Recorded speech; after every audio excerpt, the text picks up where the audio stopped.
প্রথমে হারিয়েছেন বাবাকে, তারপর একমাত্র আদরের ছোট ভাই কোকো রহমানকে। দীর্ঘ নির্বাসিত জীবনের ক্লান্তি শেষে যখন মায়ের সান্নিধ্যে ফিরলেন, তখন তাকেও হারাতে হলো বিএনপির ভারপ্রাপ্ত চেয়ারম্যান তারেক রহমানকে। মাকে হারানোর শোকে বিমর্ষ, নীরব, চোখে মুখে অসীম বেদনা নিয়ে এভারকেয়ার হাসপাতাল ত্যাগ করতে দেখা যায় তাকে। যে মুখটি সচরাচর দৃপ্ত থাকে, আজ সেই মুখটি ছিল ভীষণ মলিন, বিষণ্ণ আর একা। বিএনপি চেয়ারপারসন ও 3 বারের সাবেক প্রধানমন্ত্রী বেগম খালেদা জিয়া আর নেই। সোমবার রাত থেকেই তার শারীরিক অবস্থার আশঙ্কাজনক অবনতি হতে থাকে। খবর পেয়েই হাসপাতালে ছুটে যান তার বড় ছেলে এবং বিএনপির ভারপ্রাপ্ত চেয়ারম্যান তারেক রহমান। জীবনের শেষ মুহূর্তগুলোতে প্রিয় সন্তানের উপস্থিতিতেই চিকিৎসকরা তাকে মৃত ঘোষণা করেন।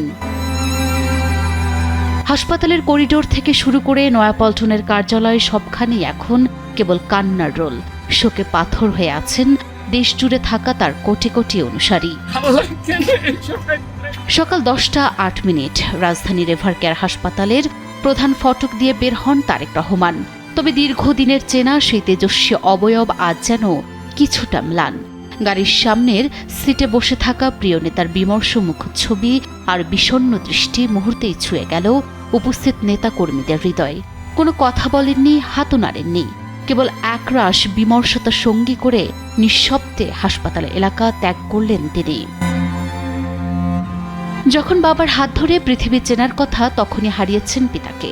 দীর্ঘ সময় সেই শোক বুকে চেপে পথ চলেছেন।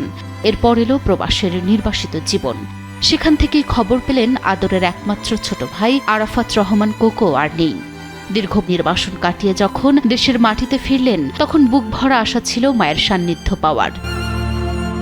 কিন্তু নিয়তি ছিল বড়ই নিষ্ঠুর। অসুস্থ মায়ের শয্যা পাশে কাটাতে পারলেন না দীর্ঘ সময়।